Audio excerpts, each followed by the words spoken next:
प्यारे दोस्तों, आज हम आप लोगों के सामने एक ऐसी हिंदी लोक कथा लेकर हाजिर हुए हैं जो आपकी रूह को झंझोड़ कर रख देगी। इस लोक कथा का नाम है दरख्त की रानी। पुराने ज़माने में किसी गांव में एक बूढ़ा आदमी रहता था। उसकी शादी को 20 साल हो गए थे, पर वो औलाद की दौलत से महरूम था। भगवान की कृपा से बूढ़े की औरत का पाँव भारी था। नई नई चीज़ें खाने को उसका भी जी चाहता था। बूढ़ा भी अपनी बिसात के मुताबिक उसे खाने की चीज़ें ला कर देता था।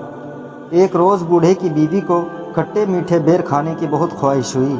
गर्मी के मौसम में बेर कहाँ मिलते हैं, फिर भी बूढ़ा बेरों की तलाश में जंगलों में भटकता रहा।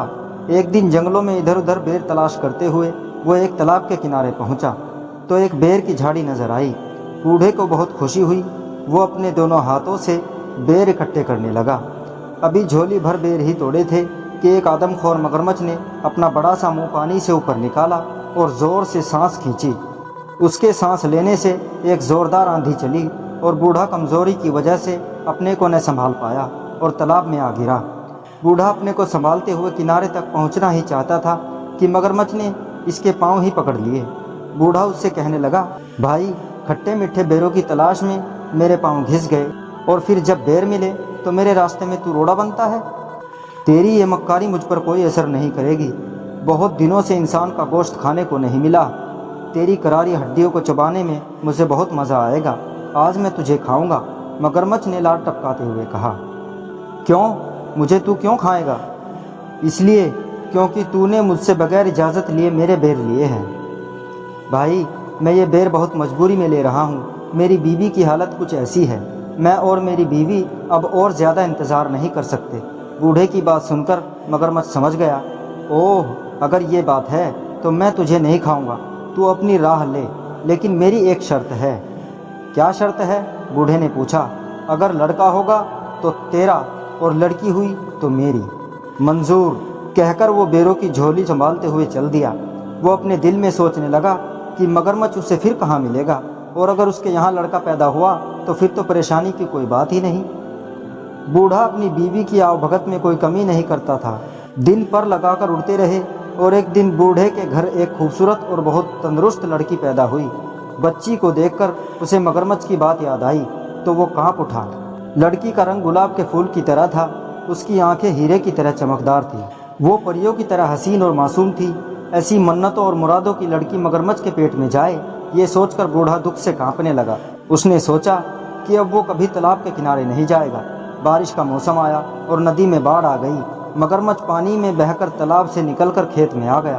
अब उसे आसानी से शिकार मिलने लगा। एक दिन बूढ़ा खेत से सब्जी तोड़कर ला रहा था तो रास्ते में मगरमच्छ ने उसे रोककर सवाल किया।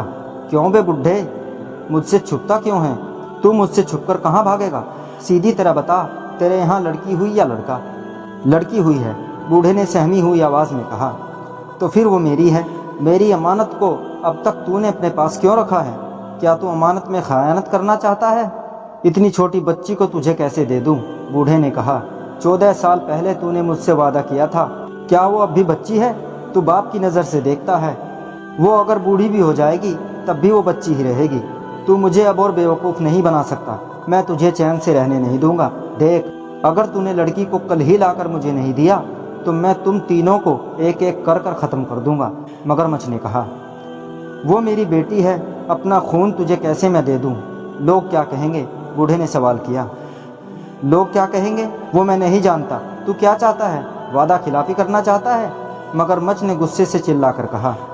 नहीं नहीं, ये बात नहीं है। मैं चाहता हूँ कि मेरी बेटी को इस बात का पता न चले। और बूढ़ा कहते कहते रुक गया। तू क्या चाहता है, बोल? मगरमच्छ ने कहा। मेरी लड़की को कमल का फूल बहुत पसंद है। तू अपनी पीठ पर एक कमल का फूल रखकर तालाब के अंदर पानी के नीचे बैठे रहना। जब लड़की खुशी से इसे लेने जाएगी तो इसे तू ले जाना। मगरमच्छ को यह तरकीब पसंद आई। दूसरे दिन जब बूढ़े ने अपनी बीवी को बताया तो लड़की की माँ परेशान हो गई। वो अपने आप को कोस रही थी कि क्यों उसने बेर खाने की ख्वाहिश की। आज उसकी बेटी मौत के मुँह में जा रही थी। भगवान उसे मौत क्यों नहीं देता? उसका दिल रो रहा था। लेकिन वो लड़की से कह रही थी, बेटी, कितने दिन हुए नानी के घर तू नहीं गई? वो तुझे याद कर रही है। तू आज अपने बाप के साथ नानी के घर जाएगी। 2 दिन रहकर वापस आ जाना। ननिहाल जाने की बात सुनकर बेटी को खुशी हुई। उसके लिए मामू का घर जन्नत से कम नहीं था। वहाँ की हर चीज़ उसे पसंद थी। वहाँ का चांद खूबसूरत था, वहाँ के फूल खूबसूरत और फल रसीले थे। नानी के घर जाने की खबर सुनकर वो खुशी से नए कपड़े पहनकर तैयार हो गई थी। बूढ़ा उसे लेकर जंगल और नाले पार करता हुआ उस तालाब के किनारे पहुंचा और बेटी को तालाब के किनारे बैठा कर बोला, बेटी तू यहाँ बैठी रह, मैं अभी आया। बूढ़ा चला गया लेकिन वापस नहीं आया। उधर बेटी को एक बेहद खूबसूरत कमल का फूल नजर आया। वो सोचने लगी कि इतना खूबसूरत कमल तालाब के बिल्कुल किनारे खिला है, लेकिन उसे अभी तक किसी ने हाथ नहीं लगाया। हो सकता है किसी की नज़र उस पर न पड़ी हो। बूढ़े की बेटी धीरे से पानी के अंदर गई। कमल के फूल की तरफ हाथ बढ़ाते ही कमल थोड़ा आगे खिसक गया। लड़की डर कर अपने बाप को पुकारने लगी, घुटने पानी हुआ है बाबा, कमल खिसकता जाता है। वो फिर आगे बढ़ने लगी, कमल फिर से खिसक गया। लड़की चीख कर अपने बाप को पुकारने लगी, छाती पानी हुआ है बाबा, कमल खिसकता जाता है। बाप वहाँ होता तो जवाब देता। उसे डर लग रहा था। वो सोच रही थी कि वापस चली जाए। उसी वक्त बड़ी बड़ी लाल आंखों वाला मगरमच्छ मुंह खोले हुए पानी की सतह पर दिखाई दिया। बूढ़े की बेटी मगरमच्छ को सामने देखकर घबरा गई और चीखने लगी, लेकिन उसकी चीख जंगल में गूंज कर रह गई। उसका बाप वापस नहीं आया। मगरमच्छ उसको अपने बड़े बड़े पंजों में पकड़कर तालाब के किनारे एक गुफा के अंदर ले गया और वहाँ लड़की को छोड़कर वापस आ गया। लड़की की मासूमियत और खूबसूरती को देखकर उसे खाने का इरादा इस वक्त उसने छोड़ दिया। राहगीर जो तालाब में नहाने या पानी पीने आते थे, उन्हें वह पेट भर कर खाता और उस आदमी के पास खाने का जो सामान होता उसे लाकर इस लड़की को देता।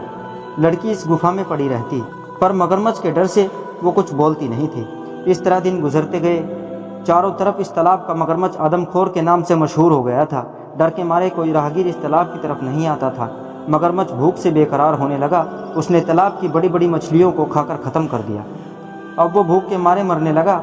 जंगल की गाय, बकरी, भेड़ भी वो भूख की शिद्दत में खा गया। अब उसके डर से वहाँ कोई जानवर भी पानी पीने नहीं आता था। जब उसे जोर की भूख सताने लगी तो वो बूढ़े की बेटी के करीब आकर उसे अपनी लाल और ललचाई आंखों से घूरने लगा। बूढ़े की बेटी समझ गई कि अब उसकी बारी थी, लेकिन मगरमच्छ ने उसे उस दिन नहीं खाया। सोचने लगा कि अब उसके दांतों में धार नहीं थी, उन्हें लोहार से तेज कराने के बाद उस लड़की को खाएगा। ये सोचकर वो लोहार के पास चला गया। इधर बूढ़े की बेटी अपनी जान बचाने की तरकीब सोचने लगी। गुफा में जितने सोने चांदी के जेवरात मगरमच्छ ने लाकर रखे थे, उसने सबको इकट्ठा किया और एक टोकरी में रखकर सूखे पत्ते और छोटी छोटी लकड़ियों से उसे ढक दिया और अपने जिस्म पर कीचड़ लेप कर अपनी सूरत एक अंधी बुढ़िया जैसी बना ली और टोकरी कमल पर लाद कर लाठी टेकते टेकते जाने लगी। जैसे ही गुफा से बाहर निकली, उसी वक्त मगरमच्छ आ गया और दहाड़ कर पूछने लगा, तू कौन है? बूढ़े की बेटी डर से कांपने लगी, लेकिन बाद में खुद को संभालते हुए कहने लगी, मैं अंधी बुढ़िया हूँ, हड्डियों की लड़ी हूँ। मेरे बदन में क्या है जो तू खाएगा? तू अपनी गुफा को जा, वहाँ तेरे लिए एक तंदुरुस्त लड़की मौजूद है, उसकी हड्डियाँ चबाने में तुझे मज़ा आएगा। मगरमच्छ उसे पहचान न सका। उसके मुंह में इंसानी गोश्त के मज़े को सोचकर पानी आ गया और वो तेज़ी से गुफा के अंदर चला गया। बूढ़े की बेटी उसे छुटकारा मिलते ही घबरा कर दौड़ने लगी और घने जंगल में गुम हो गई। वो सोच रही थी कि जिस माँ बाप ने उसे धोखा देकर मगरमच्छ के हवाले कर दिया, वो उनके पास नहीं जाएगी। वो यही कुछ सोचते हुए घने जंगल में चली जा रही थी कि उसे शेर की गरज सुनाई दी। उसका दिल ज़ोर ज़ोर से धड़कने लगा। वो खौफ के मारे इधर उधर छुपने की जगह ढूंढने लगी। इतनी देर में एक हाथी के बराबर ऊंचा और बड़ा शेर उसके सामने आ गया।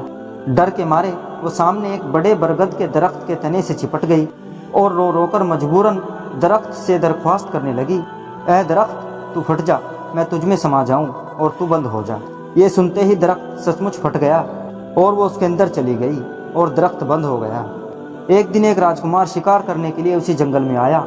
वो दातून के लिए एक शाख काटने लगा कि उसके कानों में ये आवाज़ आई, राजकुमार धीरे काट, कहीं मेरी आँख फूट न जाए, मेरी नाक कट न जाए, मेरा हाथ टूट न जाए। ये सुरीली आवाज़ सुनकर राजकुमार को हैरत हुई और वो दातून लिए बगैर राजमहल वापस चला गया। वो रात भर उसी जादुई दरख्त के बारे में सोचता रहा। राजमहल में राजकुमार की शादी की तैयारियां हो रही थी।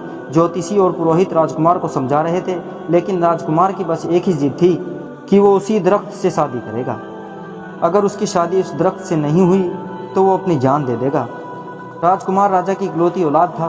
उसकी नज़र में शादी की अहमियत बेटे की ज़िंदगी से कम ही थी, इसलिए राजकुमार की ख्वाहिश पूरी की गई। उसी दरख्त के साथ उसकी शादी की रस्म अदा की गई।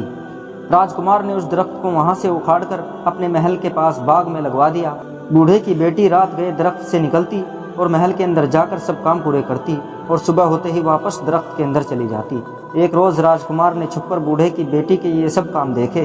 दूसरे दिन जब बूढ़े की बेटी दरख्त से निकलकर महल के अंदर गई तो राजकुमार ने उस दरख्त को आग लगाकर भस्म कर दिया। बूढ़े की बेटी दौड़ती हुई आई और बोली, आह, तूने ये क्या किया? इस पर राजकुमार ने कहा, इतना बड़ा महल है, तुम इसमें रह सकती हो, इस खूबसूरत बाग में घूम सकती हो, बेवजह इस दरख्त के अंधेरे में क्यों सड़ती रहती हो? और फिर मैं तुमसे बेइंतहा मोहब्बत करता हूँ, मैंने तुम्हें अपनी रानी बना लिया है, मैं तुम्हारे बिना जी नहीं सकूँगा। लड़की तो सिर्फ मोहब्बत की भूखी थी। लड़की को लगा कि जैसे सारे जहाँ की खुशी उसे मिल गई हो। उस दिन के बाद दोनों राजमहल में हंसी खुशी रहने लगे। तो प्यारे दोस्तों, कहानी आपको कैसी लगी कमेंट बॉक्स में ज़रूर बताइएगा। और अगर आपने अभी तक मेरे चैनल को सब्सक्राइब नहीं किया है तो हमारे चैनल गोल्ड स्टोरीज को सब्सक्राइब ज़रूर करें। बहुत बहुत शुक्रिया।